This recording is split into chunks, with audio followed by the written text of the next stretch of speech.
A Maryland mother of 2 kids had her kids temporarily taken away because she let them walk to a local park alone. Now, that mom, Danielle, might have, was on our show last month after being charged with essentially neglect for what she calls her free-range parenting style. We do worry about what CPS is going to do next because they've threatened us, they've, bullied us, and that's why we're fighting back. Now she says she's going to follow orders from Child Protective Services because she does not want her kids snatched again, because they did not let her and her husband know where the kids were after they were taken into custody for 4 hours. Lenore Skenazy, she is the creator of the term free-range kid. She's the host of the reality show World's Worst Mom on Discovery Life. She's the author of Free-Range Kids. Lenore, welcome. Yes. Thanks, Kennedy. Happy to be here. I love your ideas. I love the idea of manifest destiny and parenting and deciding the fate of your own parental choices along with your kids and empowering them. Right. Unfortunately, busybody citizens and the police don't necessarily agree with me, nor do Child Protective Services in many states. But I want to ask you about the might-haves. Has the high-profile nature of this case actually hurt them? It seems to have, but of course we don't know what's going on, whether it was, whether they were under surveillance, and that's how the CPS suddenly noticed that the kids were, God forbid, at the park on a sunny Sunday together playing. Can't have that.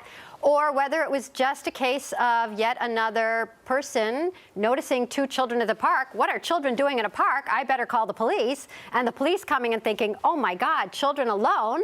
If there isn't a parent with them, watching them, throwing the ball to them, obviously they're in danger. That means the parents are negligent. Let's sweep them into our cruiser, where they kept the kids for 2.5 hours in the back seat, promising that they were going to take them home. They did not take them home. They took them to a crisis center because they created a crisis. Because the kids were selling meth, right? I mean, they were setting the park on fire, right? I mean, that's when the government should intervene, when the kids are actually in danger. Right. I mean, CPS, I think there's a point for CPS. Yes. I totally agree. If kids are being starved, beaten, hurt, pimped out, given drugs, come on in, CPS, save those children. But nobody, I don't think, wants CPS to say, oh, I wouldn't do that until my kids were a year older, or I wouldn't feed him that, or I wouldn't put him in that outfit. I mean, nobody is ever going to agree with all your parenting choices. Nobody agrees with anybody's parenting choices. Husbands and wives don't agree.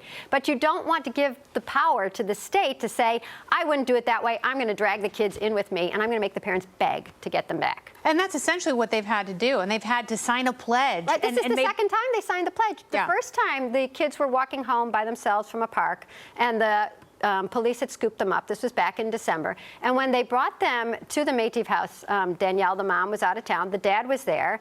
And do you remember this whole story? They told the dad he had to go upstairs and get his ID. And they said, if you come down with anything other than ID, shots will be fired.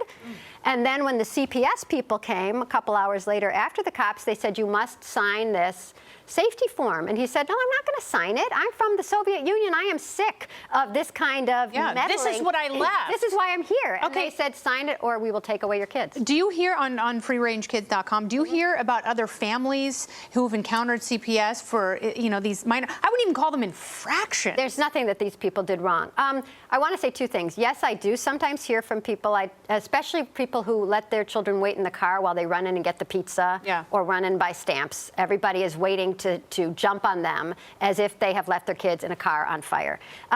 But what I don't want people to think is that these incidents are so frequent that they better never let their kids play outside, because the whole message of free-range kids is if we get so many kids outside, you're not going to have any busybody saying, excuse me, there are 17 children playing a game at the park and some are frolicking and some are playing hide and go seek, because it will be normal again. So the impetus is for us to all send our kids outside, and just like you can't worry every day about, God forbid, predators, you can't worry every day even about CPS. It's too bad that we have to make them almost equal. I mean, the only people who preyed upon the Métis kids were CPS. Can I just say one thing that I'm trying to get done that I think would help the whole country is the Free-Range Kids and Parents Bill of Rights, which is 1 sentence. It says that kids have a right to some unsupervised time, and we parents have a right to give it to them without getting arrested.